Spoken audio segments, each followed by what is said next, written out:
The station had no name anymore. The sign above the cracked archway had long ago rusted into an unreadable smear, its letters eaten by time and rain. People in the nearby village simply called it the old place, and they avoided it after sunset. Not because of superstition, they would insist, but because nothing good ever came from going there at night. And yet, on a cold autumn evening, Daniel found himself standing before it, breath fogging in the air, heart beating with a mixture of curiosity and unease. He had missed the last bus home, and the shortcut through the woods had brought him here. The tracks stretched into darkness on both sides like black veins disappearing into the earth. The station itself leaned slightly, as if tired of standing, its windows hollow and broken like empty eyes. A single bench remained on the platform, its wood warped and damp. Daniel checked his phone. No signal, no battery left. He sighed and stepped under the archway. The air inside was colder, unnaturally so, like walking into a cellar filled with unseen ice. The silence was thick, pressing against his ears, broken only by the faint creak of old wood shifting somewhere above. He told himself it was just the wind, even though the trees outside were perfectly still. He moved further in. The waiting room still had remnants of its past. A ticket counter with shattered glass, a faded timetable pinned crookedly to the wall, and a clock that had stopped at 2:17. His footsteps echoed too loudly, as if the room were much larger than it appeared.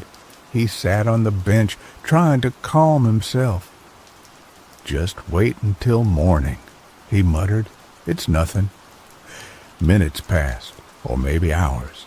Time felt strange there, stretching and compressing like a living thing. Then he heard it, a faint sound at first, distant and almost indistinguishable from the whisper of wind. A low metallic hum, followed by the rhythmic clatter of wheels on tracks. Daniel froze. Trains hadn't passed through this station in decades. He stood slowly, heart-pounding, and stepped back onto the platform. The sound grew louder. A train was coming. He could see it now. A dim light in the distance, approaching far too quickly. The rails began to vibrate beneath his feet, and the air filled with the smell of rust and something else, something sour and rotten. The train emerged from the darkness, its form wrong somehow. The cars were old, far older than any modern train, their paint peeling and their windows black. The headlight flickered weakly, casting jerky shadows across the platform. As it screeched to a halt before him, Daniel felt an overwhelming urge to run, but his legs wouldn't move. The doors slid open with a groan that sounded almost like a sigh, and then he saw them. Passengers. They sat inside, perfectly still, faces pale and expressionless, their eyes, if they were open at all, stared straight ahead, unblinking. Some looked normal at first glance, but the longer he stared, the more he noticed what was wrong. One man's head tilted too far to one side, as if his neck had snapped. A woman's mouth hung open unnaturally wide, her jaw stretched beyond human limits. Another figure's reflection in the window did not match its position, lagging behind like a delayed shadow. "Boarding," a voice whispered behind him. Daniel spun around. There was no one there. The voice came again, closer this time. "Boarding." He turned back toward the train. One of the passengers had moved, now standing in the doorway blocking the entrance. It was a conductor, or at least something wearing a conductor's uniform. The hat was crooked, and the coat hung loosely over a thin, unnatural frame. The face beneath was pale, almost gray, and the eyes were sunken deep into darkness. "Ticket," the figure said, its voice hollow, as though echoing from somewhere far away. Daniel shook his head. I don't have one." The conductor smiled, and the smile was wrong. It stretched too far, exposing teeth that were uneven and far too many. "Then you will ride anyway." The words sent a chill through Daniel's entire body. He stepped back instinctively, but the platform seemed longer now, stretching away as if the station itself were shifting. "No," he said, "I'm not getting on." The conductor tilted its head slowly, studying him. "You already have." Daniel's stomach dropped. He glanced down at his feet. They were no longer on the platform. He was standing just inside the train. He hadn't moved, or at least he didn't remember moving. The door slammed shut behind him. The train lurched forward with a violent jolt, throwing him off balance. He grabbed onto a nearby pole, his hands trembling. "Wait, stop!" he shouted, but the train only picked up speed. The windows remained black, showing no sign of the outside world. The passengers sat in silence, unmoving, as if unaware of his presence, or perhaps deliberately ignoring it. Daniel stumbled down the aisle, desperate to find another door, another way out. "Hello?" he called. "Is anyone—" A hand shot out and grabbed his wrist. He gasped, looking down. The hand belonged to a young girl sitting in one of the seats. Her grip was impossibly strong. Her head turned slowly to face him, her movements jerky and unnatural. "You shouldn't walk," she whispered. Her voice sounded like it was coming from deep underwater. "You'll wake them." "Wake who?" Daniel asked, his voice barely a breath. The girl's eyes widened, and then, all at once, the other passengers began to move. Their heads turned toward him in perfect unison. Eyes opened, mouths stretched into silent screams. The train lights flickered violently, plunging the car into brief moments of darkness. In those flashes, Daniel saw things that made his blood run cold. The passengers were not whole. Some were missing limbs, others had wounds that never bled. Some faces were twisted beyond recognition, as if crushed or burned or broken in ways no living body could survive. "Next stop," the conductor's voice echoed through the car. The end of the line. The train began to slow. The passengers rose from their seats one by one, their movements stiff and unnatural. They began to shuffle toward him. Daniel pulled free from the girl's grip and ran. He pushed through the crowd, ignoring the cold hands brushing against him, the whispers filling his ears. Stay with us. Don't leave."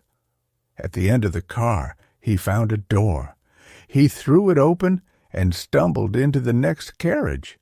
This one was different. Empty. But the walls were covered in scratches, deep gouges that looked like they had been made by fingernails. The floor was stained dark, and the air smelled overwhelmingly of decay. The door behind him slammed shut. He tried to open it again, but it wouldn't budge. Slow footsteps echoed from the far end of the carriage. The conductor emerged from the shadows, walking toward him with that same unnatural smile. "You cannot leave. it said. "This train has no exits." "Why?" Daniel demanded, backing away. "What is this place?"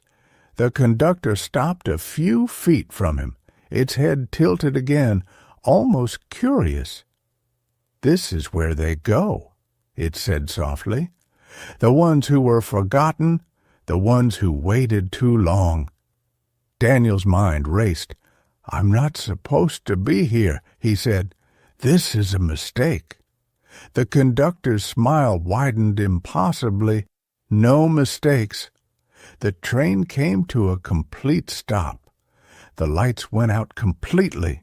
For a moment there was nothing but darkness. And then Daniel heard the doors open. A rush of cold air filled the carriage, carrying with it a sound like distant screaming. "Your stop," the conductor whispered. Daniel turned toward the open doorway. Beyond it was not a station, not a platform, but an endless void of shifting shadows. Shapes moved within it, twisting and reaching as if alive. He stepped back. No, hands grabbed him from behind. The passengers. They had followed him. Their grip was unbreakable, dragging him toward the door. "No, let me go!" he screamed, thrashing wildly. But they were too strong. The conductor watched, its expression unchanged. All passengers must disembark. With one final pull, they threw him into the darkness. Daniel fell, screaming, as the shadows closed around him, wrapping tight, dragging him deeper and deeper. The last thing he saw before everything went black was the train pulling away, its dim light fading into the void. And then silence. The next morning, a man from the village passed by the old station on his way to work. He paused, noticing something strange. For the first time in years, the clock inside the waiting room was ticking again. It read 2:18, and on the bench sat a single figure, perfectly still, a young man, his face pale, his eyes staring straight ahead, unblinking, waiting. The man approached slowly, his boots scraping against the cracked platform, each step hesitant, as if the ground itself might give way beneath him. He had passed this station countless times, yet never had he seen anyone here, not in the morning, not in daylight, and certainly not sitting so still it felt deliberate, as though placed rather than arrived. "Hello?" he called, his voice thin against the heavy silence. The figure did not respond, did not blink, did not breathe.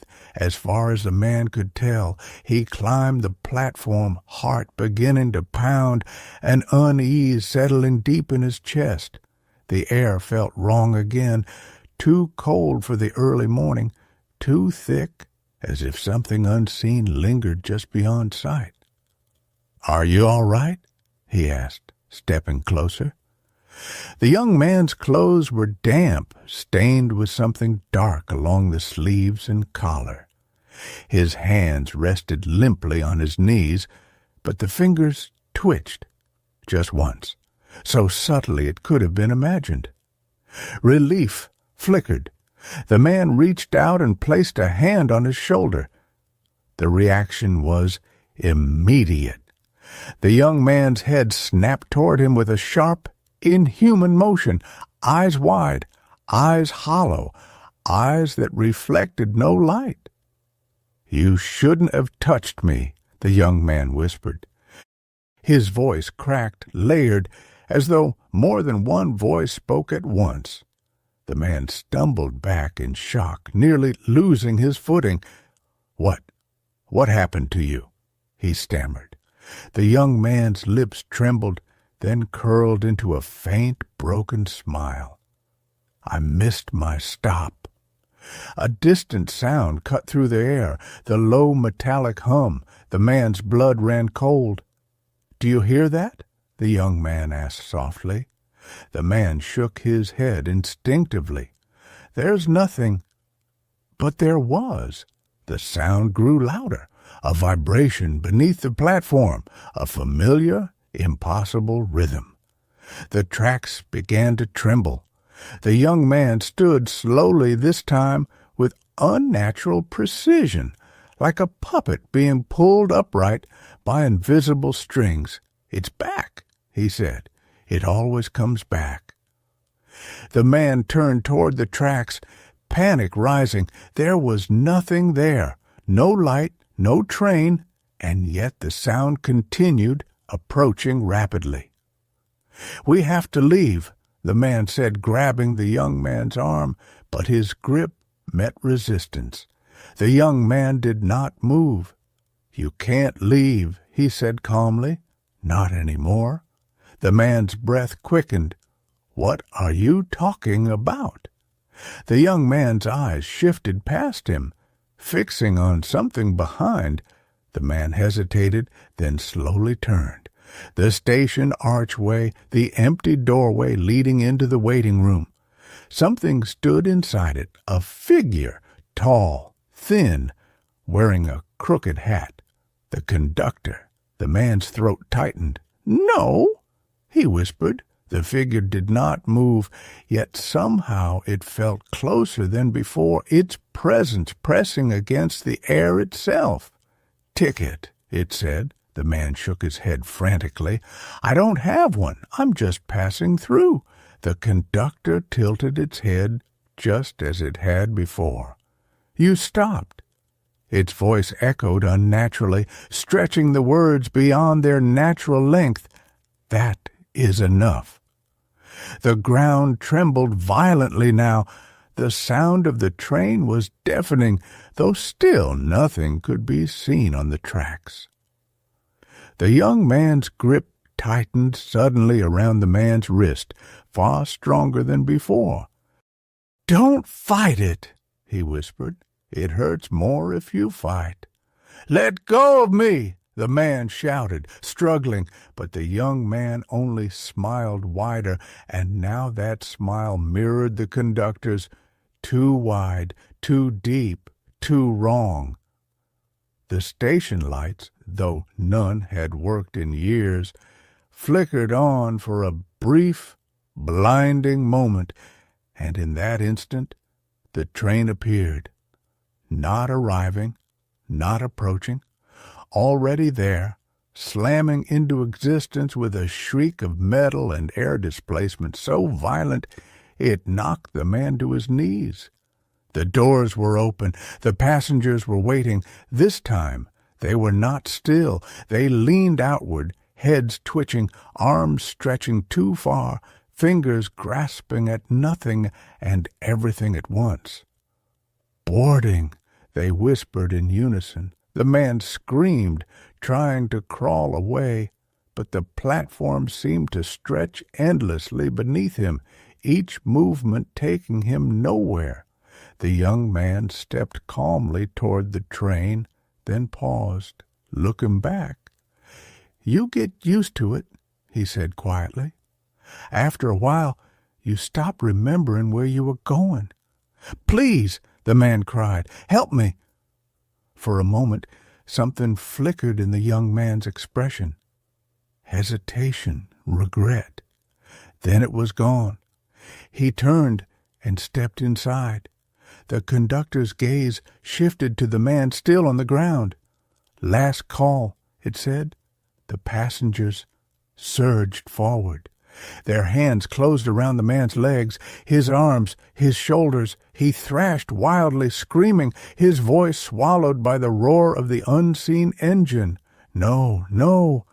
They dragged him across the platform, the cold touch of their hands burning like ice against his skin.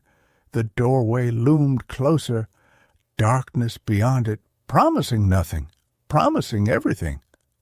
As he was pulled inside, the man caught one last glimpse of the station, the clock in the waiting room ticking. It read 2:19.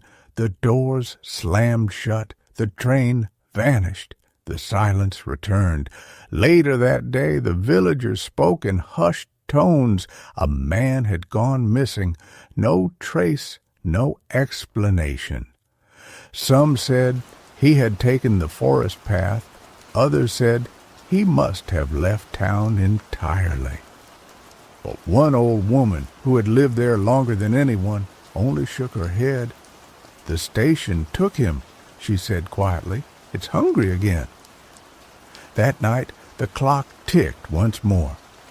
20, and on the bench there were now two figures sitting side by side, still, unblinking, waiting. Their fingers twitched in unison, and far beyond the silent tracks, somewhere in the dark, the train continued its endless journey, never stopping, never slowing, only waiting for the next passenger who lingered just a little too long. Days passed, but the village did not forget. Not this time. There were now whispers that spread faster than reason could silence them. People spoke of the clock, the bench, the figures who appeared where no one had been before. At first, it was only those two, the young man and the one who had tried to help him. But by the third morning, there were three. By the fourth, there were five. No one saw them arrive. No one saw them move. They were simply there, sitting, perfectly still, facing forward. Eyes open, the clock inside the station continued to tick. It had not stopped since it first moved again, and each time a new figure appeared, the minute hand shifted forward exactly once. No more, no less. By the end of the week, it read 2:26. No one dared go near it anymore. Not even in daylight.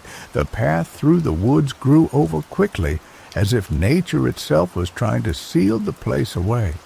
But curiosity is a stubborn thing, and fear, when left to grow, turns into something else. On the seventh night, a group of 4 villagers gathered at the edge of the forest. They carried lanterns, tools, and the kind of determination that comes from believing something must have a rational explanation. "It's just an old structure," one of them insisted. "People are disappearing. There has to be a reason." Another nodded, though his hands trembled. "We check it. We make sure no one's hiding there, that's all." They didn't believe their own words, but they went anyway. The forest was unnaturally quiet as they walked. No insects, no wind, no sound, but their own footsteps and the faint crackle of lantern flames. When the station finally came into view, all 4 of them stopped at once. It looked different, not restored, not repaired, but aware.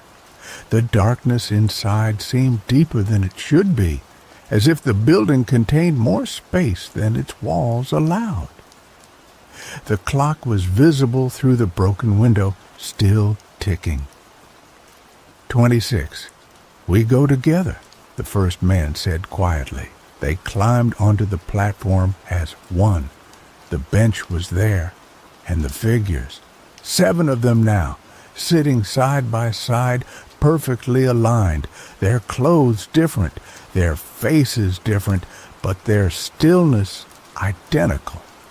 One of the villagers let out a sharp breath. Those are people from here." He stepped closer despite himself. "I know them." "Don't," another warned. "Don't get close." But it was too late. The man reached out, trembling, and touched the shoulder of one of the figures. Instantly, all 7 heads turned toward him at once. The lanterns flickered violently. One went out. The man stumbled back in terror. "No, no, no!" The figures stood. Not slowly, not naturally, They rose in perfect synchronization, like a single entity controlling 7 bodies. Their mouths opened, and from them came a sound, not speech, but something deeper, a layered whisper that seemed to come from beneath the ground itself. "Too many," it said. The air dropped in temperature so sharply that frost began to form along the edges of the platform. The remaining lanterns shattered, glass cracking under the sudden cold. Darkness swallowed everything except the faint outline of the station doorway, and within it a familiar shape. The conductor. "Group boarding," it said softly. The ground trembled.